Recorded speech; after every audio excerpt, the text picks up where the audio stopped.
Immagina un mondo in cui la squisita maestria di generazioni semplicemente svanisce. Gli antichi mestieri della Sardegna, intrecciati da secoli di tradizione, sono oggi sull'orlo della scomparsa. Mestieri che non si imparano sui libri, ma guardando, ascoltando, ripetendo gesti millimetrici tramandati di padre in figlio, di madre in figlia. La domanda che ci tormenta è questa: possono gli strumenti della nostra era moderna, l'intelligenza artificiale, i social media, i mercati digitali, salvare questi saperi antichi? Oppure rischiano di accelerarne la fine, cancellando per sempre un'anima culturale unica e ripetibile? Questo è il racconto di come la nostra isola sta affrontando una delle crisi culturali più drammatiche della sua storia recente. E credimi, la risposta non è semplice come sembra. Io sono Matteo e ti ringrazio per essere qui sull'Isola in Forma. Prima di partire iscriviti e lascia un like. Scopriamo insieme come salvare i mestieri sardi prima che scompaiano. Come piace fare a me, inizio a parlarti dei numeri. E i numeri raccontano una storia molto preoccupante. Al primo trimestre del 2025 la Sardegna conta 33.718 imprese artigiane, il 20,3% del totale delle imprese regionali. Sembra un dato solito, giusto? Un tessuto produttivo che genera circa 2,5 miliardi di euro in valore aggiunto, quasi l'8% della ricchezza dell'isola. Ma dietro questi numeri si nasconde una realtà molto più fragile. Nei primi 3 mesi del 2025 abbiamo registrato 637 nuove iscrizioni contro 821 cessazioni. Il saldo è negativo di 184 imprese. È il peggiore degli ultimi 5 anni. Non è un'anomalia passeggera, è un trend che sta accelerando il declino dei mestieri manuali. E se allarghiamo lo sguardo agli ultimi anni, il quadro diventa ancora più drammatico. Secondo la CGIA di Mestre, la Sardegna ha perso oltre 10.000 artigiani. 10.000! Non è solo un numero economico, è una perdita culturale devastante. Perché quando scompare un artigiano, spesso scompare anche il sapere che custodiva. Il 2024 ha segnato un punto di svolta ancora più grave. Dopo anni in cui le imprese artigiane crescevano, tutto si è fermato. Il saldo positivo? Solo 35 nuove imprese. L'anno prima erano 442. Siamo crollati da 442 a 35. È come se qualcosa si fosse spezzato. L'artigianato artistico tradizionale sta affrontando una crisi strutturale senza precedenti. Parliamo dei tappeti tessuti a mano, delle bisacce in cuoio, della ceramica lavorata al tornio, dei gioielli in filigrana. Un calo dello 0,3% nel 2024 può sembrare poco, ma nasconde una realtà ben più grave: la mancanza totale di ricambio generazionale. I settori più colpiti sono il manifatturiero, che rappresenta il 17,4% della crisi, e il commercio artigianale, al 24,7%. La stragrande maggioranza delle imprese artigiane sarde è composta da micro e piccole strutture, spesso con meno di 9 addetti. La dimensione media resta bassissima, 2,4 addetti per impresa, troppo piccole per competere con le produzioni industriali low cost che arrivano dall'Asia e dall'Est Europa. Solo il 12% dei giovani under 30 entra nei laboratori tradizionali, 12%. La moda artigiana ha perso 8,7 miliardi di ricavi in Italia nel 2024, con un impatto sardo amplificato dai dazi statunitensi, dalla crisi dei consumi e dall'inflazione delle materie prime.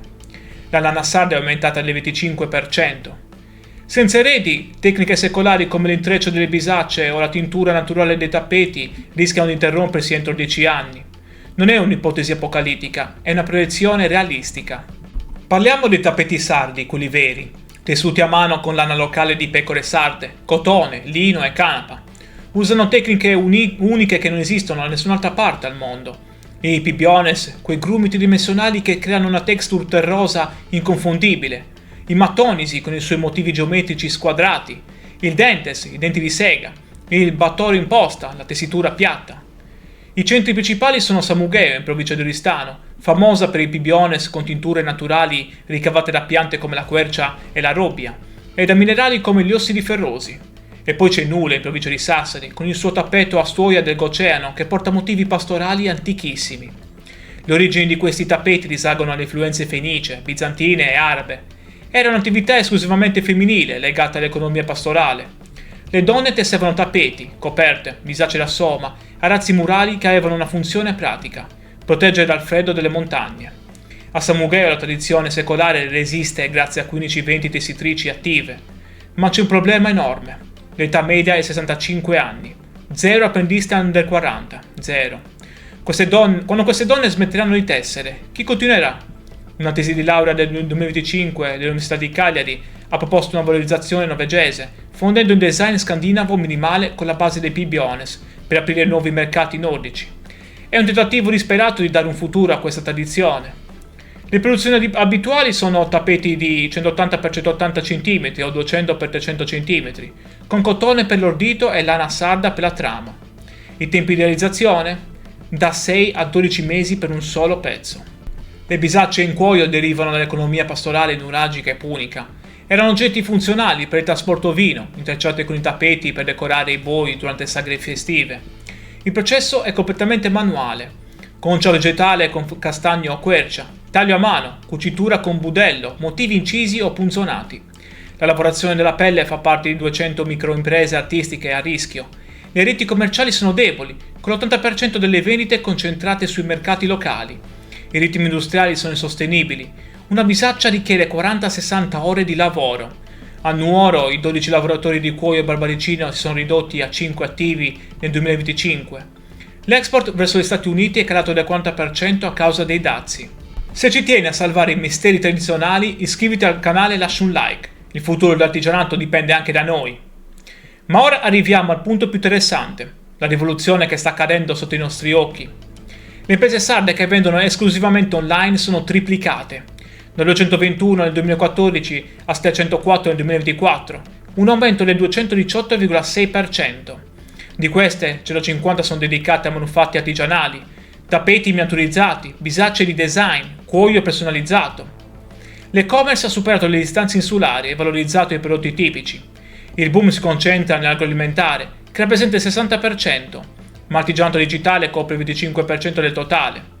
Il fatturato online è cresciuto del 320% dal 2020. I settori emergenti includono l'informatica, la videosorveglianza e l'intelligenza artificiale, che rappresentano il 15%, ma sono i tessuti e il pellame che raggiungono gli Stati Uniti e la Germania attraverso piattaforme come Etsy e Amazon. Un esempio concreto. Un laboratorio di Samugeo vende tappeti P-Biones moderni in formati di 100x150 cm, a prezzi che vanno dai 1.200 ai 2.500 euro su piattaforme digitali. I ricavi sono aumentati del 150% rispetto alle botteghe fisiche. La sfida principale rimane la standardizzazione doganale e la logistica insulare, che aumenta i costi di spedizione del 30%. Ma non è tutto digitale, ci sono eventi fisici che continuano a tenere viva la tradizione. Ad agosto 2025 a Samugeo si è tenuta la 58esima edizione di Tessingiu, la mostra storica dell'artigianato sardo, 58 edizioni, 50 espositori che hanno portato innovazione, fusione di ceramica, legno, pelle, metalli e gioielli. A Mogoro a settembre 2025 si è tenuta la 64esima edizione della fiera di artigianato artistico con l'evento Mestieri e sapori del passato. 40 espositori, 10.000 visitatori, con un focus specifico sul ricambio generazionale. Tantissimi giovani artigiani under 40 hanno partecipato con progetti innovativi, sperimentando accostamenti audaci tra materiali, forme contemporanee e usi moderni. E poi c'è stata la grande vetrina nazionale, Artigiano in Fiera a Milano, dal 6 al 14 dicembre 2025. 36 imprese sarde hanno esposto davanti a 1,5 milioni di visitatori, generando contratti per 2 milioni di euro.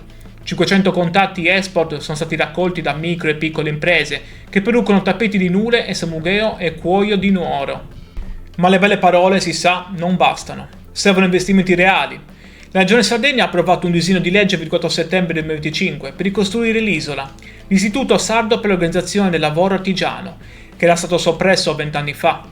L'obiettivo è tutelare 300 saperi familiari a rischio estinzione, creando una casa comune per l'artigianato sardo.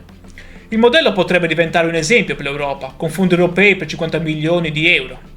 A gennaio 2025 è partito un avviso pubblico con 2 milioni di euro per il passaggio generazionale. Capisci il significato? Devono pagare le persone per continuare i mestieri dei loro nonni. I contributi arrivano all'80% delle spese, fino a 50.000 euro, 55.000 per le imprenditrici donne. Tutto per evitare che quando un maestro artigiano va in pensione le sue conoscenze se ne vanno con lui, per sempre. La Regione ha anche stanziato oltre 30 milioni di euro per le imprese artigiane, con contributi fino a 300.000 euro per imprese che coprono il 40% delle spese ammissibili, per investimenti in macchinari, software, siti web, brevetti e ristrutturazioni. Il marchio Isola, nato nel 1956 ma registrato ufficialmente nel 2022, sta riaprendo punti vendita negli aeroporti di Cagliari e Olbia. A Cagliari, in via Santa Croce, nel quartiere Castello, c'è un negozio aperto fino a mezzanotte, orari da città turistica moderna. E qui arriviamo a una notizia importante. Dal 1 dicembre 2025 l'Europa ha introdotto un nuovo sistema di indicazione geografica protetta, anche per i prodotti artigianali non agroalimentari. È un passaggio storico che può aiutare a distinguere il vero artigianato sardo dalle imitazioni industriali, dando tutela, riconoscibilità e valore economico ai manufatti autentici. Non è solo un marchio, è una presa di posizione culturale, è il riconoscimento che l'artigianato ha lo stesso valore dei prodotti alimentari tipici, che un tappeto di Samugheo ha lo stesso diritto di protezione del pecorino romano o del mirto. La Regione ha anche rilasciato una vetrina virtuale dell'artigianato dal 2014 che cataloga 500 prodotti tra ceramica, gioielli, intreccio, lapideo, legno, metalli, pellame, tessuti e vetro. È uno strumento fondamentale per dare visibilità globale a chi lavora in piccoli paesi dell'interno. Ci sono storie che dimostrano che un equilibrio tra tradizione e innovazione è possibile. A Samugheo 18 tessitrici producono 40 tappeti all'anno, ma hanno innovato collaborando con designer milanesi per creare borse con i pibiones, vendute a 800 euro l'una su Farfetch. L'export è aumentato del 200% nel 2025. La lana delle pecore locali è biotracciata con codici QR che raccontano la provenienza e il processo di lavorazione. A Nule, il campus Giovanna Maria vede 8 famiglie che resistono producendo i tappeti dell'oceano, le storie di 3 m x 4 che richiedono 18 mesi di lavoro. Hanno aperto un e-commerce che vende a collezionisti europei e organizzano workshop nelle scuole per creare reti. Al Muraz, il museo unico regionale dell'arte tessile sarda di Samugheo, c'è stata la mostra Designers, idee e progetti per artigianato sardo atto 2. Creativi e designer che collaborano con artigiani tradizionali. Il concorso a Nodarte 2.0 ha visto progetti dove tessitori e falegnami lavorano insieme a giovani designer per creare oggetti che uniscono saperi, linguaggi e materiali diversi. A Nuoro, 25 studenti dell'Università di Alghero hanno studiato design e artigianato della Barbagia nel 2025, creando prototipi di tappeti ibridi stampati in 3D che fondono tecniche antiche e moderne. Ma attenzione, l'innovazione da sola non basta, restano problemi enormi che nessuna piattaforma digitale può risolvere. Una formazione insufficiente per i giovani, un divario digitale che penalizza le botteghe più piccole, difficoltà di accesso ai finanziamenti e soprattutto una perdita di interesse culturale, specialmente tra le nuove generazioni. Il 64% delle aziende sarde si definisce esordiente digitale o apprendista. Solo l'8% ha completato un buon processo di digitalizzazione. È come avere una Ferrari in garage ma non saper guidare. 200 microimprese sono a rischio estinzione dopo il 2020 per gli effetti del Covid, il turismo bloccato per 2 anni e una produzione insufficiente per i mercati globali. Senza una strategia culturale e sociale più ampia, la tecnologia rischia di essere solo una toppa, non una soluzione. C'è anche un rischio concreto di standardizzazione. I tappeti fake sardi prodotti in Cina stanno già invadendo i mercati online.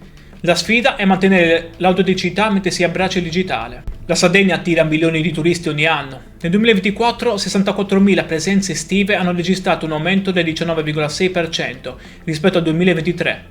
Il 47,3% erano stranieri.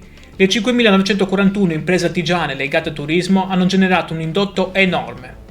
Ma troppo spesso il racconto dell'isola si ferma al mare. E se invece il turismo diventasse un alleato dell'artigianato? Laboratori aperti, percorsi esperienziali, botteghe visitabili, storie raccontate. Non souvenir industriali, ma incontri veri. La regione punta a raggiungere il 20% di vendite digitali entro il 2026, ma il contatto umano resta fondamentale. Allora, torniamo alla domanda iniziale. L'innovazione può salvare l'artigianato tradizionale sardo o ne accelererà alla fine? La risposta è dipende. Dipende come sempre da noi. I numeri ci dicono due cose opposte. La crisi è reale. Solo 35 nuove imprese nel 2024. Cagliari che perde 144 attività. Ministeri che scompaiono. Ma la speranza esiste. L'e-commerce triplicato, i giovani che innovano, i fondi che ci sono, eventi come Tessingiu e la Fiera di Mogolo che attirano migliaia di visitatori. L'innovazione da sola non salva nulla. Se usi l'e-commerce solo per vendere prodotti industriali mascherati da artigianato hai già perso. Ma se l'innovazione è al servizio della tradizione, se i giovani designer collaborano con i maestri tessitori, se le tecniche antiche vengono documentate e trasmesse attraverso strumenti moderni, allora sì, c'è un futuro. Il modello è chiaro. Tecniche tradizionali al telaio, al tornio, alla fucina. Design contemporaneo con forme, colori e usi moderni. Mercati digitali per raggiungere l'e-commerce internazionale. E soprattutto ricambio generazionale, con giovani che ereditano i saperi. L'artigianato sardo non deve diventare un museo, non deve essere una cosa da vedere solo nelle mostre, deve vivere, deve evolvere, deve restare parte della nostra quotidianità. E questo accadrà solo se sosteniamo questi artigiani, comprandoci i loro prodotti, raccontando le loro storie, formando le nuove generazioni. Perché quando scompare un mestiere non scompare solo una tecnica, scompare un pezzo di noi. Se questo video ti ha fatto riflettere, condividilo, fallo vedere a chiunque ami la Sardegna e la sua cultura. Iscriviti al canale e scrivimi nei commenti. Secondo te quale mestiere tradizionale sardo dovremmo salvare per primo? E credi davvero che il digitale possa essere la soluzione? Grazie infinite per essere rimasto fino alla fine. Continua a seguire l'Isola Informa e alla prossima con tanti altri video su problemi attuali o che potrebbero colpire la nostra Sardegna. Ciao!